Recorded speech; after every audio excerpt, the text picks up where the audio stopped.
नमस्कार दोस्तों, कविता Yadav YouTube channel पर आप सभी का स्वागत है। टीजीटी पीजीटी हिंदी और एनटीए नेट से संबंधित हिंदी विषय की तैयारी को आगे बढ़ाते हुए आज की क्लास में हम करेंगे एनटीए नेट के पाठ्यक्रम के आधार पर उपन्यासों की समीक्षा और पात्र हम देखेंगे। सबसे पहले शुरुआत करते हैं देवरानी जेठानी की कहानी, जो कि एक उपन्यास विधा की रचना है। पहला प्रश्न यहीं से बन जाता है।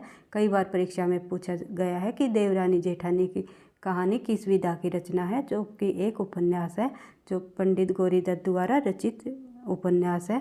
और देख लेते हैं इससे संबंधित महत्वपूर्ण तथ्य और समीक्षा और इनके पात्र, जो कि नेट की परीक्षा में थोड़ा सा डेप्थ प्रश्न भी अगर पूछ लिया जाए तो हम आंसर तक पहुंच सके। तो डॉक्टर गोपाल राय ने पंडित गौरी दत्त द्वारा रचित देवरानी जेठानी की कहानी, जो कि 1870 ईस्वी की रचित रचना है, हिंदी को प्रथम उपन्यास माना है। हिंदी का प्रथम उपन्यास गोपाल राय जी द्वारा पंडित गौरी दत्त द्वारा रचित देवरानी जेठानी की कहानी को माना गया है।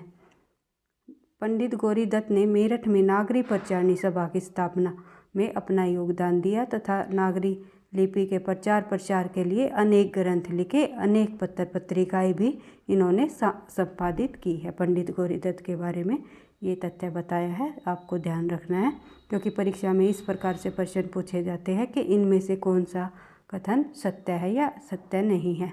तो आप लोगों को एक एक तथ्यों को ध्यान से समझते हुए करोगे तो आपको ध्यान आ जाएगा। उनमें से 4 ऑप्शनों में से अगर अलग मिलेगा तो आपको ये पता चल जाएगा कि हाँ, इसमें हमने इन उपन्यास से संबंधित या इस लेखक से संबंधित हमने ये तथ्य नहीं पढ़ा। तो देख लेते हैं। उपन्यास की जो अंतर्वस्तु में तत्कालीन समाज का स्पष्ट चित्रण किया है। इस उपन्यास में क्या दिखाया है,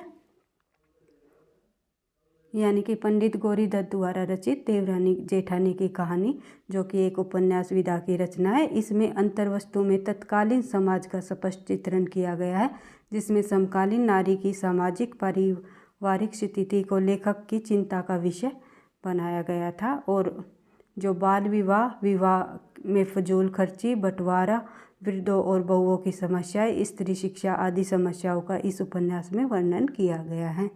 अब इसके मुख्य पात्रों को देख लेते हैं। इस देवरानी जेठानी की कहानी, जो कि एक उपन्यास है, उसके प्रमुख पात्र है। सबसे पहले आएगा सरव सुख जो रहे हैं पात्र।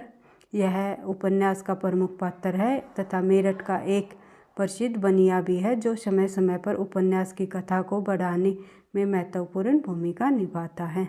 उसके बाद छोटे लाल उपन्यास का मुख्य है तथा सरव सुख का छोटा बेटा है। सरव सुख के 2 बेटे हैं, छोटे लाल, और एक बेटा और है दौलत राम। तो छोटे लाल जो है वो सरव सुख का छोटा बेटा है। वह पढ़ा लिखा और समझदार पात्र है उपन्यास का। छोटी बहू है देवरानी, जिसके नाम पर उपन्यास का नाम भी पड़ा है। तो छोटे लाल की पत्नी तथा उपन्यास की प्रमुख नारी पात्र है, जो पढ़ी लिखी होने के साथ साथ समझदार भी है। यह उपन्यास में जगह जगह अपनी समझदारी का परिचय भी देती है। आगे देख लेते हैं। नेक्स्ट पात्र जो है दौलत राम जो है सरव सुख का बड़ा बेटा है। फिर उसके बाद देख लेते हैं ज्ञानो यानी जेठानी। ज्ञानो दौलत राम की पत्नी है, यानी बड़े बेटे की पत्नी है। किसकी? सरव सुख के बड़े बेटे की पत्नी जो है ज्ञानो है, जो कि जेठानी है। और छोटे लाल की जो पत्नी है वो छोटी बहू है, जो कि देवरानी है। घर की बड़ी बहू जो अनपढ़ है, और जो छोटे लाल की पत्नी जो छोटी बहू है वो पढ़ी लिखी है। छोटे लाल भी पढ़ा लिखा है और उसकी पत्नी भी पढ़ी लिखी है, लेकिन जो बड़ी बहू है जेठानी वो अनपढ़ है। और दौलत राम की पत्नी है, वह सदैव अपने सास और देवरानी की आलोचना करती है। और इसके अतिरिक्त पार्वती तथा सुखदेई, यानी सरव सुख की जो बेटियाँ दो बेटियाँ भी है, पार्वती और सुखदेई सरव सुख की। दौलत राम, ज्ञानो जेठानी, नन्हे मोहन आदि पात्र भी उपन्यास की कथा को आगे बढ़ाते हैं। यानी कि सरव सुख, दौलत राम और छोटे लाल, ज्ञानो और छोटी बहू, इनके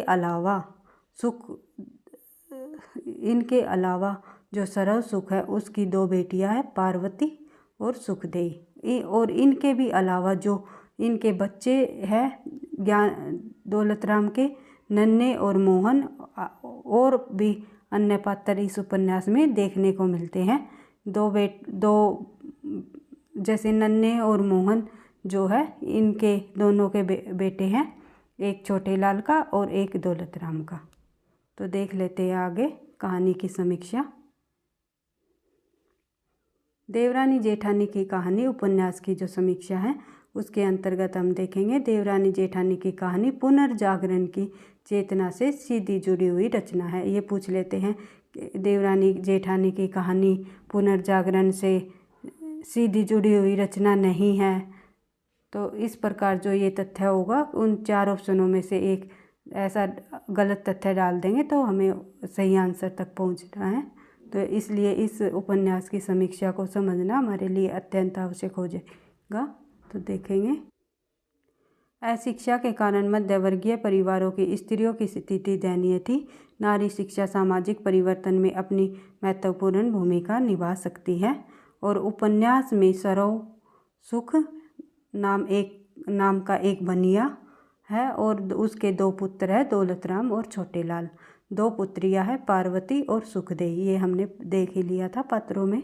और सरोव सुख के जो बड़े बेटे हैं दौलत राम की पत्नी बड़ी बहू ज्ञानो है तथा छोटे लाल की पत्नी छोटी बहू के नाम से जाना जाता है। उसका इसमें कोई नाम नहीं बताया गया उपन्यास के अंतर्गत, उसे छोटी बहू के नाम से ही जाना गया है।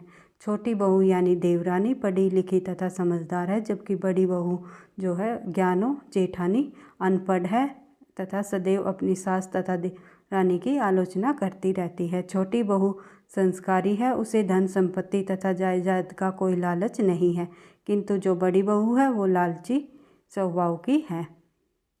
बड़ी बहू ने अपने लालची स्वभाव के कारण उसने अपने पति दौलत राम और सास की छोटी बहू के विरुद्ध भड़काकर घर का बंटवारा कर दिया। किसने घर का बंटवारा कर दिया? दौलत राम की पत्नी बड़ी बहू ने छोटी बहू के विरुद्ध सास को भड़का दिया और अपने पति को भी भड़का दिया। इस तरह उन्होंने घर का बंटवारा कर दिया। तो बढ़ते हैं आगे, देख लेते हैं। उपन्यास के अंत में भी उसकी स्वार्थ प्रवृत्ति स्पष्ट दिखाई देती है। जब जायदाद के बंटवारे में मंडी की दुकान दौलत राम के हिस्से में आई थी, तब भी बड़ी बहू खुश नहीं थी, क्योंकि वह छोटे लाल के हिस्से में हवेली आने की बात पर मन ही मन असंतुष्ट थी।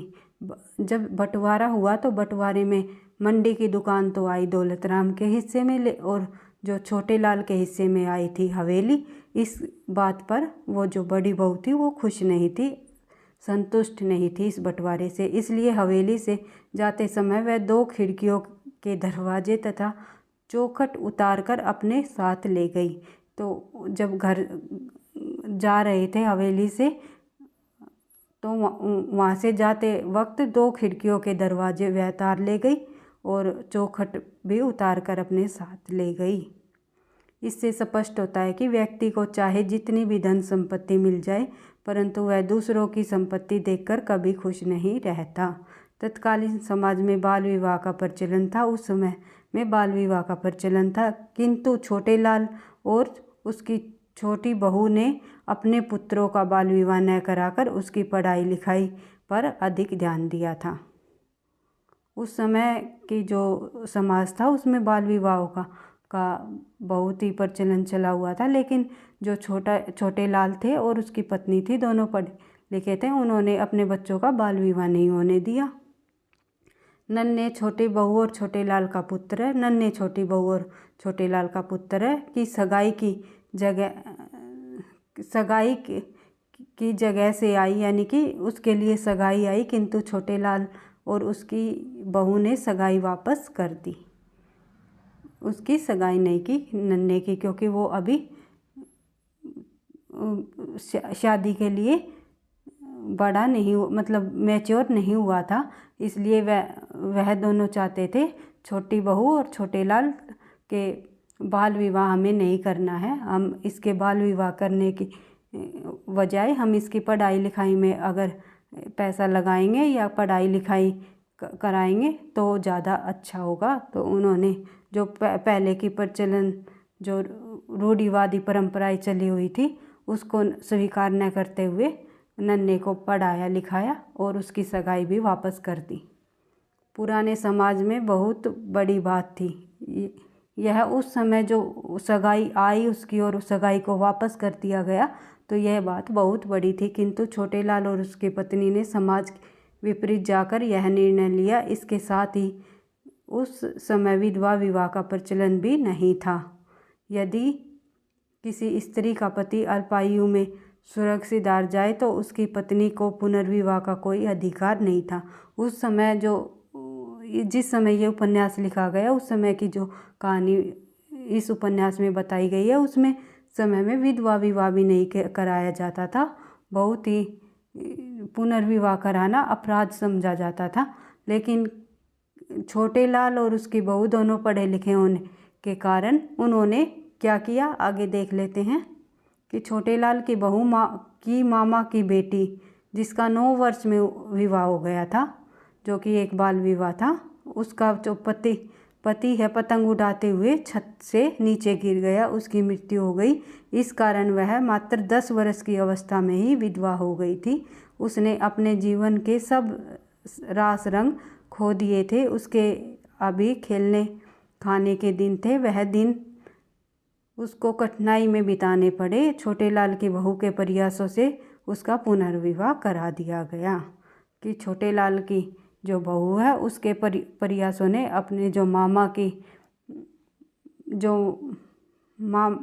के बेटी का विवाह करा दिया उन्होंने, और अपने पुत्र का भी बाल विवाह नहीं होने दिया छोटेलाल की पत्नी ने। देख लेते हैं आगे इस उपन्यास में क्या और कहा गया है। देवरानी जेठानी की कहानी की भाषा की अगर बात करें तो भाषा जनभाषा से सहज जुड़ाव, किस्सा गोशाई अर्थात कथा कहने के तरीके, शब्द में छिपे हुए अर्थ का अनूठा संस्कार, लोक भाषा के अर्थ गर्भित शब्दों का संचित प्रयोग, बोलचाल और उसमें मुहावरेदार लोकोक्तियों का जुड़ाव, ये सब विशिष्टताएं उपन्यास की कथा की भाषा का सृजन करती है।